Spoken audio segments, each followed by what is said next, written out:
My name is Holden Lee, and I'll talk about no-regret prediction in marginally stable systems. This is joint work with Udaya Ghai, Karan Singh, Cyril Zhang, and Zhang. A dynamical system models how variables evolve over time, and a linear dynamical system, or LDS, is the simplest such model. The state of the system, xt, is modeled as a linear function of the previous state, a times xt minus 1, plus a linear function of input, b times ut minus 1, plus noise, ct. Sometimes we don't observe the state xt directly, but only see yt that is a linear function of xt plus noise. This is known as a partially observed LDS. We can think of the LDS as converting an input time series ut to an output time series yt. An LDS can be used to model natural systems, such as laws of physics, or artificial systems, such as robot motion. An example of a natural system is Newton's laws of motion, which relates force to position. Here the input is the force and the output is the position. Our goal is to make predictions from data when the system is unknown. This requires us to learn some model of the system. For example, in a physical case, this is like learning the laws of physics from data. This is a fundamental problem in optimal control and is a simple model that can help us understand reinforcement learning over continuous spaces. The formal problem statement we consider is as follows. We consider either a fully observed or a partially observed LDS. We assume that the system matrix A is marginally stable. That is, its spectral radius is at most 1. Note that it can have Jordan blocks. We assume that the noise CT and the inputs UT are bounded. Our goal is to do online prediction and measure performance by the regret. This means that we don't ask for finding the system parameters A, B, and perhaps C, only to predict as well as if we knew those parameters. In particular, we want the regret to be little o of t, that is the average regret to go to 0. We call this no regret prediction. In a fully observed setting, at the tth step, we want to predict xt given x0 through t minus 1 and u0 through t minus 1. And our goal is to minimize regret compared to the best fit LDS in hindsight. So we compare the squared error of our prediction xt hat to the squared error if we predict using a times xt minus 1 plus b times ut minus 1. We can consider both the case of adversarial or stochastic noise CT. In a partially observed setting, we consider only the stochastic IID Gaussian setting. We no longer observe the states xt, only the yt. At the t step, we want to predict yt given y0 through t minus 1 and u0 through t minus 1. When the system is known, the optimal prediction is given by the Kalman filter, which can be computed in terms of A, B, and C. Our goal is to minimize regret compared to prediction using the Kalman filter, even without knowing the system. What makes the problem challenging? First, we don't assume the problem is strictly stable, but only marginally stable. This means that the spectral radius may be equal to 1, rather than strictly less than 1. This means that the state may grow polynomially over time. For example, in an example on laws of motion, a constant force makes the velocity grow linearly, which makes the position grow quadratically. In general, if A has Jordan blocks of size r, then the state xt could grow as t to the r. It's common for real-life systems to not be strictly stable, but be marginally stable. Secondly, perturbations can be adversarial or non-random. In this case, we can't identify a ground truth system. Our goal is now to predict as well as the best system fitting the data in the limit. Finally, under partial observability, we only get noisy information about the state. In this case, the optimal predictor, the Kalman filter, utilizes memory. It can depend on the entire past history of inputs and observations. We have three main results. For marginally stable LDS with bounded perturbations, we show that online least squares with appropriate regularization achieves the following regret guarantees. Here, all bounds hide polynomial dependence on system parameters. For the fully observed adversarial setting, we get sublinear regret, where the exponent depends on the size of the maximum Jordan block. This bound degrades for larger Jordan blocks. When A is diagonalizable, we get t to the 3/4. For both the fully observed and partially observed stochastic settings, we get polylogarithmic regret. In a partially observed case, we assume IID Gaussian noise, and there is a polynomial dependence on the memory of the Kalman filter. That is, when we unroll the Kalman filter as an autoregressive filter, this is the length at which we can truncate it. A note about related work. In recent years, there has been a lot of work on system identification, recovering the system matrices A and B from samples. However, this is only in a stochastic case with IID isotropic noise, and when certain exploration input UT is chosen. In the adversarial or non-isotropic setting that we consider, the system is in general unidentifiable, so these bounds don't apply. There's also been many works following our online learning approach, often improper. However, previous works only give no regret guarantees when the xt is bounded. This happens in a strictly but not the marginally stable setting. An exception is concurrent work by Tsiamis and Papas, which instead has exponential dependence on the system order, the dimension of the state xt. Our algorithm is nothing new. It's the classic online least squares algorithm.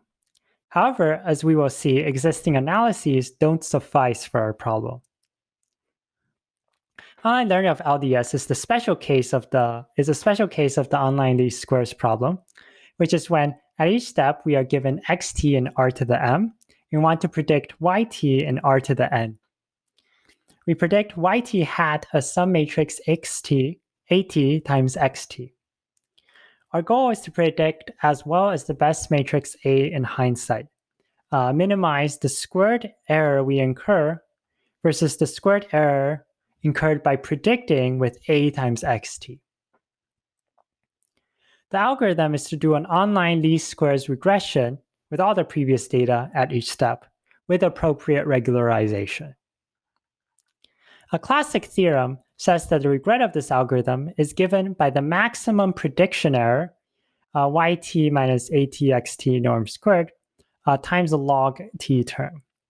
The problem is that for a marginally stable LDS, xt and yt can grow as poly in t, which means that the naive regret bound is not little o of t. We put the LDS problem in the online least squares framework as follows. In a fully observed case, we are regressing each xt on xt minus 1 and ut minus 1. In a partially observed case, we instead do improper learning.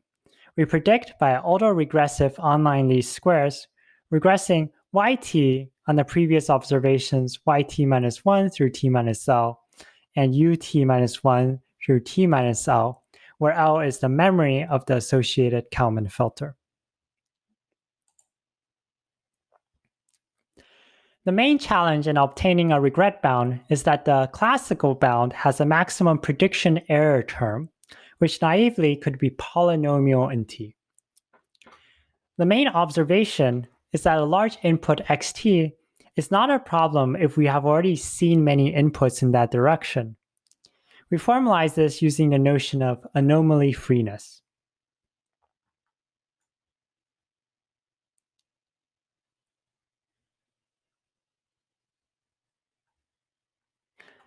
We say the sequence is anomaly free if whenever the projection of xt to a unit direction w is large, then there are many indices s less than t for which the projection of xs onto w is a constant times the projection of xt onto w. In the picture on the left, xt is an anomaly, and in the picture on the right, xt is not. This gives a general strategy to prove vanishing regret for online least squares when the inputs xt can be growing in t. The strategy is to show that this sequence is anomaly free. So there are two steps for our proof, showing that LDS states are anomaly free and showing that anomaly freeness implies vanishing regret. Here is a proof sketch that LDS states are anomaly free. For simplicity, consider the fully observed, diagonalizable case. The key claim is that each xt can be written as a small linear combination of previous xs's, measured by the sum of absolute values of the coefficients. To prove this, we make two observations. First, if xt minus k is a linear combination with small coefficients, then so is xt. We can take the linear combination for xt minus k and multiply it by a to the k. Now use the fact that a to the k times xt minus k is approximately xt, with error scaling as k. Second, we showed that there are a small number, big O of d log t, xt's that are not small linear combinations of previous xs's. The proof is by a volume doubling argument. If xt is not a small linear combination of previous xs's, then the volume of the simplex spanned by the xs's will double when we add xt. We can bound the volume at the end by t to the d. So this volume doubling happens at most log t to the d, or d log t times.